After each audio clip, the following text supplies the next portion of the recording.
রাসূল সাল্লাল্লাহু আলাইহি ওয়াসাল্লাম সাহাবাদেরকে নিয়ে একবার বসা, হঠাৎ করে এক সাহাবী এসে বললেন, ইয়া রাসূলুল্লাহ হালাকতু ইয়া রাসূলুল্লাহ, হে আল্লাহর রাসূল আমি তো শেষ। রাসূল সাল্লাল্লাহু আলাইহি ওয়াসাল্লাম বললেন, তুমি শেষ, তোমার আবার কি হলো? তো সাহাবী বলেন, ওয়াকাআতু আলা ইমরাআতি ফি রমাদান, আমি রমজান মাসে দিনের বেলায় আমার স্ত্রীর সাথে ফিজিক্যাল ইন্টিমেসিতে চলে গেছে, ভুল করে ফেলছি। আমরা জানি যে রমাদানে আমরা কিছু কাজ করতে পারি না। সিয়ামের সংজ্ঞাই হচ্ছে আসওমু হুয়াল ইমসাক আনিল আকলি ওয়া শুরবি ওয়াল জিমাই মিন তুলুইশ শামসি ইলা মিন তুলুইল ফাজরি ইলা গুরুবি শামসি মা আন-নিয়া, মানে রোজা হচ্ছে এটা এমন ইবাদত, সূর্যোদয় থেকে সূর্যাস্ত পর্যন্ত না খেয়ে থাকা, কোনো কিছু পান না করা, এবং দিনের বেলায় বিবাহিতরা তাদের স্ত্রীদের সাথেও ইন্টিমেসিতে যেতে পারবে না। এটা যদি কেউ মেনটেন করে, এটা হচ্ছে সিয়াম। তো সাহাবী বলে, ইয়া রাসূলুল্লাহ আমি তো শেষ, আমি তো দিনের বেলা ভুল করে ফেলছি, আমি তো আমার স্ত্রীর সাথে মেলামেশা করে ফেলছি, এখন কি করব? তো এটার আবার একটা বড় পেনাল্টি আছে, আপনারা যারা জানেন যে ইচ্ছাকৃত রোজা ভাঙলে কাজাও করতে হয়, কাফারাও দিতে হয়। কাজা মানে একটা রোজার জন্য একটা রোজা, আর কাফারা মানে হচ্ছে আরো 60টা রোজা রাখতে হবে। কয়েকটা জিনিস আছে, বেসিক্যালি 3টা। তো রাসূল সাল্লাল্লাহু আলাইহি ওয়াসাল্লাম তাকে বললো যে তোমার তো পেনাল্টি হয়েছে, তুমি তো বড় ভুল করে ফেলছো, তো তোমার কাছে কি এরকম কোনো দাস আছে যেটাকে তুমি আজাদ করে দিতে পারবা, মুক্ত করে দিতে পারবা, তাহলে পেনাল্টি আদায় হয়ে গেল। সে বলে, ইয়া রাসূলুল্লাহ না, আমার তো এত সক্ষমতা নাই, আমার কাছে তো কোনো দাস নাই। আচ্ছা দাস নাই।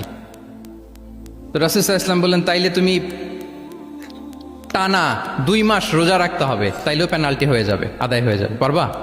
সে বলে, ইয়া রাসূলুল্লাহ 2 মাস রোজা রাখা তো এটা কঠিন হয়ে যায়, ইটস নট এ জোক, টানা 60 দিন কি করে রোজা রাখা? তো রাসূল সাল্লাল্লাহু আলাইহি ওয়াসাল্লাম বললেন, এটাও পারবো না, তাহলে 60 জন মিসকিনকে খাবার খাইয়ে দিতে হবে এজ এ পেনাল্টি। এটা বড় অন্যায় করে ফেলছো, 60 জন মিসকিনকে খাবার খাওয়াবে, এটা পারবা? সে বলে, ইয়া রাসূলুল্লাহ এটাও পারবো না। তাহলে কয়টা অপশন দিয়েছিলেন রাসূল সাল্লাল্লাহু আলাইহি ওয়াসাল্লাম? আওয়াজ করে বলেন তো কয়টা? একটাও উনি পারবে না। দাসও আজাদ করতে পারবে না, 2 মাস রোজাও রাখতে পারবে না, 60 জনকে খাওয়াতেও পারবে না। তো রাসূল সাল্লাল্লাহু আলাইহি ওয়াসাল্লাম বললেন, কিছুই যখন পারবে না, কি আর করা, যাও একটু অপেক্ষা করো, দেখি কি করা যায় তোমাকে নিয়ে। তো রাসূল সাল্লাল্লাহু আলাইহি ওয়াসাল্লাম অন্যান্যদের প্রশ্নের উত্তর দিচ্ছিলেন, সময় যাচ্ছে, হঠাৎ করে রাসূল সাল্লাল্লাহু আলাইহি ওয়াসাল্লামের দরবারে এক ঝুড়ি সাদাকার খেজুর আসলো, এক ঝুড়ি।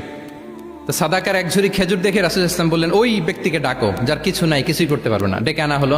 রাসূল সাল্লাল্লাহু আলাইহি ওয়াসাল্লাম বললেন, যাও, তুমি তো কিছুই করতে পারবে না, এই এক ঝুড়ি চ্যারিটির খেজুর, সাদাকার খেজুর তুমি গরিবদের মাঝে বিতরণ করে দাও, তাসাদ্দাক বিহা, এটা বিতরণ করে দাও, তাইলে আশা করি আল্লাহ তোমাকে মাফ করবে। তো এই সাহাবী বলে, ইয়া রাসূলুল্লাহ আলা আফকারা মিন্না ইয়া রাসূলুল্লাহ, আমার চেয়েও গরিব কাউকে খুঁজে বের করে দান করতে হবে?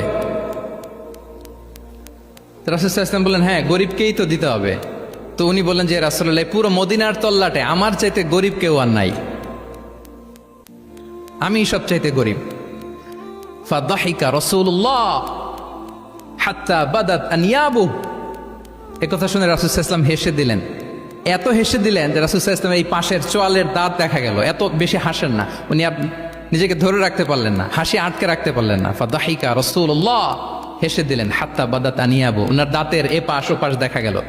তো রাসূল সাল্লাল্লাহু আলাইহি ওয়াসাল্লাম বললেন, যাও, দাস মুক্তি করতে পারবো না, 2 মাস রোজাও রাখতে পারবো না, তারপরে 60 জনকে খাবারও খাওয়াতে পারবো না, এখন দিলাম চ্যারিটির এক ঝুড়ি খেজুর, এটা গরিবদের মধ্যে দান করে দাও। তুমি বলো যে তোমার চেয়ে গরিব আর কেউ নাই, তো কি করা, যাও তুমি তোমার ফ্যামিলি নিয়ে এটা খাও, তোমার ফ্যামিলির মেম্বার্স যারা আছে এদেরকে নিয়ে এটা কি করো, খাও। দেখেন আমাদের সুবিধা অসুবিধাকে ইসলাম কতটা বিবেচনায় নেয়। আসছিল পেনাল্টি দিতে, কথা বুঝতেছেন আমার? ওই সাহাবী রাসূল সাল্লাল্লাহু আলাইহি ওয়াসাল্লামের কাছে আসছিল কি দিতে, পেনাল্টি, এখন নিয়ে গেল কি, এক ঝুড়ি। আল্লাহু আকবার পড়বেন না? দিস ইজ আওয়ার ইসলাম, যেটা নিয়ে আমাদের প্রাউড ফিল করা উচিত। কি বলেন? আমাদের যে ধর্ম জ্ঞানের কথা বলে, আমাদের যে ধর্ম মানবতার কথা বলে, আমাদের যে ধর্ম এমন বিধান দেয় যেটা মানতে পালন করতে আমাদের কষ্ট হয় না, বরং আমাদের সুবিধা অসুবিধা বিবেচনায় নেয়, সে ধর্ম নিয়ে, সে ইসলাম নিয়ে আমাদের প্রাউড ফিল করা উচিত কিনা বলেন? শুনি নাই আমি, ইয়েস অর নো?